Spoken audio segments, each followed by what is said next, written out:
pastor, mais uma coisa, vive em amor e na verdade. Seja verdadeiro com você mesmo. Para de se enganar, ande em verdadeiro amor. Verdadeiro amor está cheio de verdade. Amor sem verdade é libertinagem. Por quê?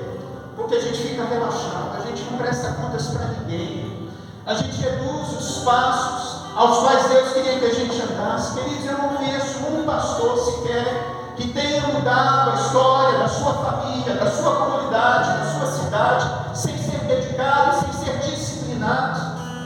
Eu aprendi isso a duras penas e eu posso dizer, me desculpe a sinceridade, é um absurdo a gente ter pastores que ainda hoje, cada dia, não se colocam de joelhos diante do Senhor, ou de pé, intercedendo e clamando ao Senhor, e meditando na palavra. Eu fui até mais, pastores que pararam de jejuar, pastores que pararam de fazer votos, que pararam no caminho.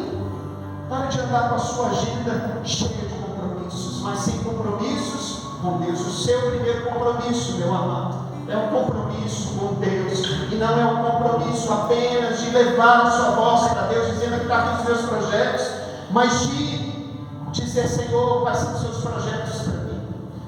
A oração tem esse propósito. Deus ouve a oração quando o nosso coração está disposto a ouvir Ele. O melhor da oração não é o que a gente fala, não é o que a gente pede, não é a necessidade do nosso irmão, mas é aquilo que Deus quer revelar no nosso coração, porque é isso que vai fazer a diferença.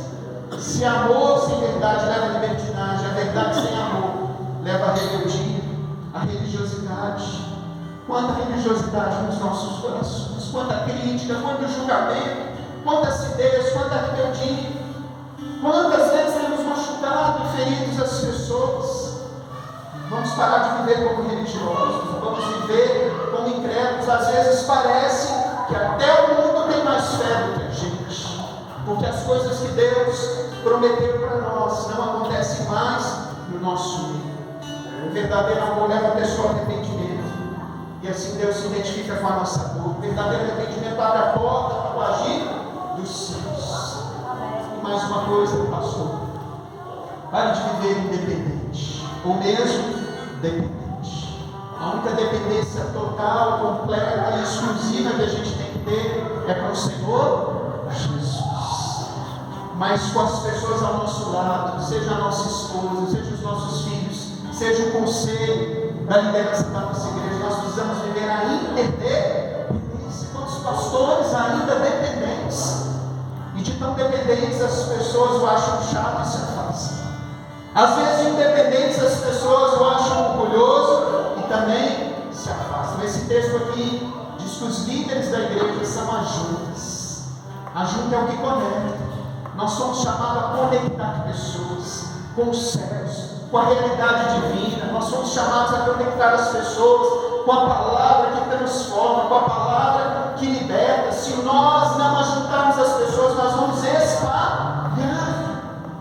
Quem não é intercessor, sacerdote, profeta na sua própria casa, não pode levar a igreja a experimentar um novo nível. Precisa começar de nós, pastor.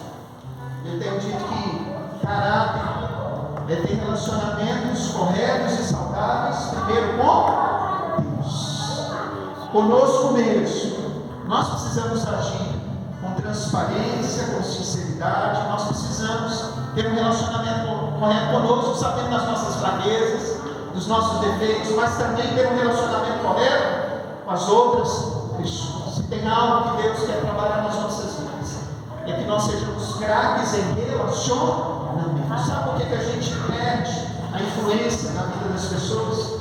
Porque a gente não sabe se relacionar com elas. Paulo fala aqui da justa cooperação. Mas quando Deus quer te usar para levantar uma igreja de discípulos, uma igreja que ministra. Quando você amadurece, a sua igreja amadurece. Como? Agindo em amor, abrindo mão do seu eu e fazendo com que Jesus apareça. Eu quero terminar dizendo da história de Judá. Esses dias, estudando todos os capítulos de Gênesis, escrevendo uma meditação sobre todos eles, me impressionou ver a mudança que Deus tinha produzido. Às vezes a gente vê em Gênesis quem? Noé. A gente vê Abraão, a gente vê José. José. E se vocês lembrarem lá da história, em Gênesis 37, Judá foi um daqueles que sugeriam escravizar o seu irmão. Não vendam ele, vamos ganhar algum dinheiro. Judá também, depois lá na frente, antes do capítulo onde mostra José vivendo uma vida íntegra, dizendo não para a mulher de Potifar, mostra Judá negando seu filho mais novo para Tamar. E depois pegando Tamar no caminho, desculpem a expressão. E ele então depois foi constrangido, porque aquela mulher disse: você quer me matar, mas esse filho é teu. E você negou um filho. Lá na frente, quando José começa a testar os seus irmãos, da mesma forma que ele foi ferido, ele também quis ferir os seus irmãos, não é verdade? Aprisionando eles, deixando eles comer, ameaçando. A Bíblia diz que Judá se levantou e fez um dos maiores discursos que a gente tem em Gênesis, se colocando no lugar do seu irmão Benjamim, assumindo a liderança pelos seus irmãos. Ele já não era mais o mesmo. Queridos, hoje o seu ministério está ruim, sua vida está fraca, sabe, as coisas não estão andando na sua liderança. Se coloque na brecha pelas pessoas que Deus te deu. Cuide de você, cuide da sua família, cuide do seu rebanho. Para de preocupar apenas em fazer as coisas organizacionais da igreja e passe a visitar as suas ovelhas, passe a orar por cada uma delas. Ontem eu fiz algo muito interessante no meu dia de jejum semanal, toda quinta-feira. Eu disse para os irmãos: quais são os pedidos de oração? E todos aqueles que me mandaram um pedido de oração, eu mandei um áudio orando por eles. E muitas foram aquelas palavras que foram de encontro às pessoas que estavam paradas, porque na oração a gente não pode mentir para Deus, e Deus fala através de nós, amém, queridos?